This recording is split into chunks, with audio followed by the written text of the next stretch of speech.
Hi, it's Dennis here with RT Scheduler, and the subject of today's video is how to add and edit clinical sites.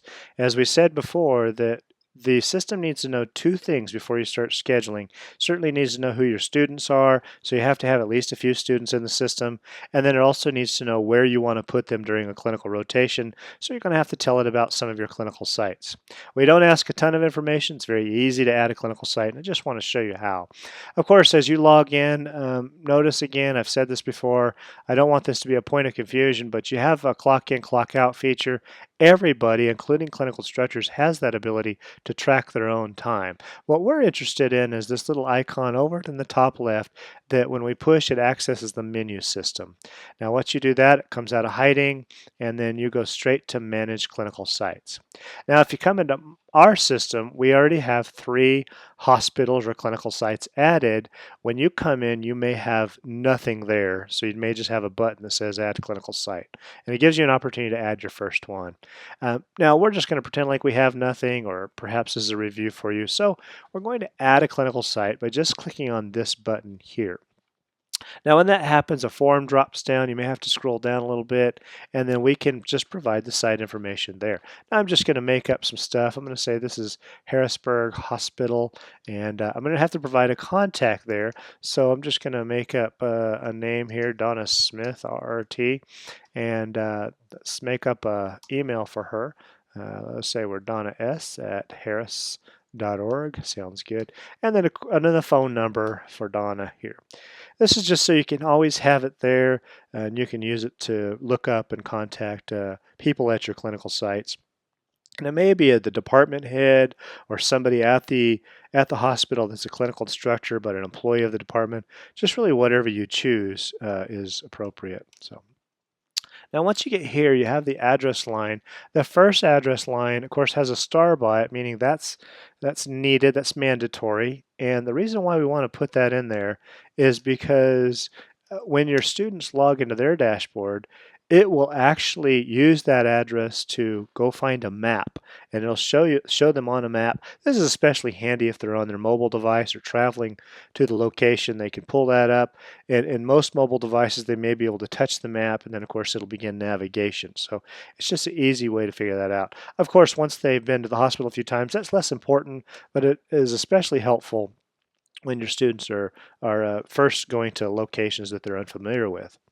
Now, the address too just means if their address is complicated, there's more information there, you can provide that. Maybe it's a PFT lab and it's in a suite, so you can provide that information there. And let's just say this is in the made-up town of Harrisburg. It probably is a Harrisburg, Pennsylvania, but we'll just put that there. We'll make up a zip code here, and there we go. And then, of course, you can choose a time zone. This is important because the clinical location time zone may be different than the school time zone or even the student time zone. And so this way it'll help the student understand realistically what time they're supposed to be somewhere according to the hospital's time zone and so forth. Now, here's one of my favorite fields, a note for the clinical site. This note is just one note field, and it allows you to add specific notes for that site. So for Harrisburg Hospital, for instance, there may be special instructions to park behind the emergency room, or you may have to tell them where the department is. Maybe the department is, make sure I get that right, is on 3rd floor. Whatever you feel like you have to convey. You may have a lot of instructions there. Now, every time a student looks at that information or looks at their schedule, they can also look at those special instructions. Again, helpful if it's on their mobile device. They may be on the way there or gotten out of their car and now they need to know where they need to go, so you can provide that, whatever instructions they need. Now, notice that it's not specific to that student, but it is specific to the location. So everybody's going to see the same instruction for that. You can communicate to the student specifically in another way, but not this way. And so once you have that information there, I can just add location, and it says it added it. If we go back up here, we can see that there it is. Just depends on your screen size, of course, but it'll just keep stacking those locations up, and then you have locations. Now, the other thing we'll talk about is what if you have something wrong in a location or you have to change the contact information. Then all you have to do, of course, is to go down to this little blue button here and you can edit that. And if I do that, it just pulls it up in a very simple form, and I say, actually, it's no longer Donna Smith, it's now Roger Rex. All right, and he is RRT, and then we hit the check mark, click, and now that changes it to Roger Rex. So you can edit in any way you want. I can also come here, now be careful, this is a powerful button. I can also delete a clinical site.